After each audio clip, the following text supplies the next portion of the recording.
Between 1968 and 1972, America launched 9 human missions to the moon, 6 of which successfully touched down, allowing 12 men to walk on the lunar surface.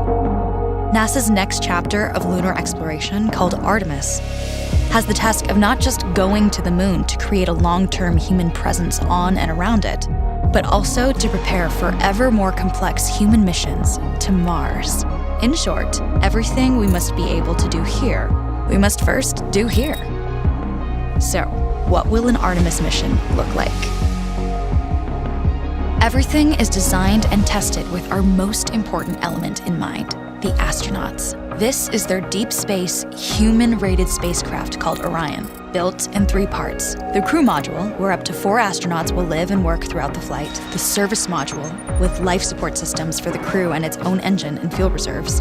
And a launch abort system, with engines capable of pulling the crew module to safety during launch should anything go wrong.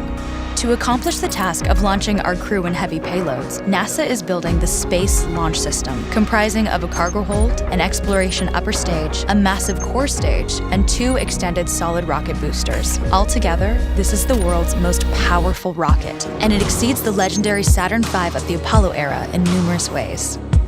Sitting on the launch pad, the entire rocket, fully fueled, weighs just over 6 million pounds, 5.2 million of which is just the fuel. Once ignited, there is no stopping what comes next. All 4 RS-25 engines and the 2 solid rocket boosters come to life, thundering our crew upwards. 2 minutes after ignition, the solid rocket boosters are spent and released. 8 minutes after launch, the core stage is depleted and separated. The upper stage fires briefly, placing Orion into a parking orbit around the Earth. Here, the crew reconfigure the spacecraft and check systems to confirm everything is ready for deep space travel. With a go from mission control, the crew reignite the exploration upper stage engines to leave Earth entirely. The exact timing of this maneuver is critical to reach a speed that can escape Earth's gravitational pull, but also put Orion on a course that will intersect the moon days later. Once this burn is complete, the upper stage of the SLS is jettisoned and the crew aboard Orion coast for several days toward all that awaits them at the moon. Approaching the moon, we see the fundamental differences between Artemis and Apollo.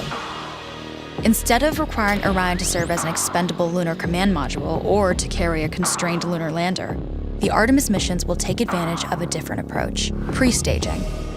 Everything needed for lunar missions will be positioned in advance by commercial and international partners.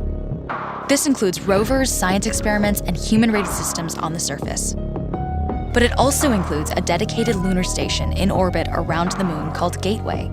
Here at this station, we can pre-stage a robust lunar lander and establish a strong communications relay.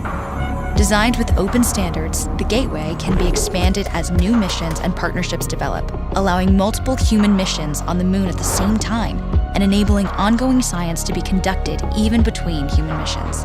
The Gateway is also capable of adjusting its orbit to allow access to every part of the moon, something the Apollo missions could not do.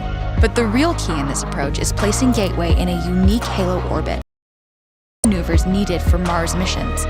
And with the growing list of commercial and international opportunities, Gateway is the ideal hub between Earth and all that lies beyond.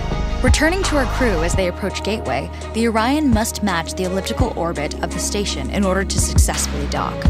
Once on board, pre-selected crew members transfer to the lunar lander, while those assigned to Gateway remain on station. The lunar lander system itself is built for 3 unique steps: descending from the halo orbit of Gateway down to a low lunar orbit, descending from low lunar orbit to the surface, and once the lunar mission is complete, launching from the surface of the moon and ascending all the way back to the orbiting Gateway.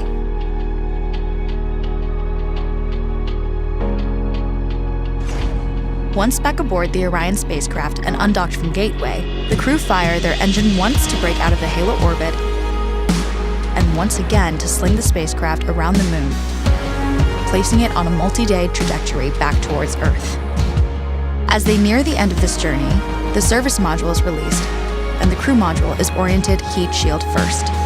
Entering Earth's atmosphere at 25,000 miles per hour, the friction of air slows Orion considerably, while also subjecting it to temperatures of 5,000 degrees. With the Orion now at just 300 miles per hour, a series of parachutes uniquely tested and produced for this moment deploy, decelerating the craft to just 20 miles per hour for splashdown. With each successful mission, Artemis ushers in the next wave of men and women to explore our moon and prove that together we are ready to go beyond.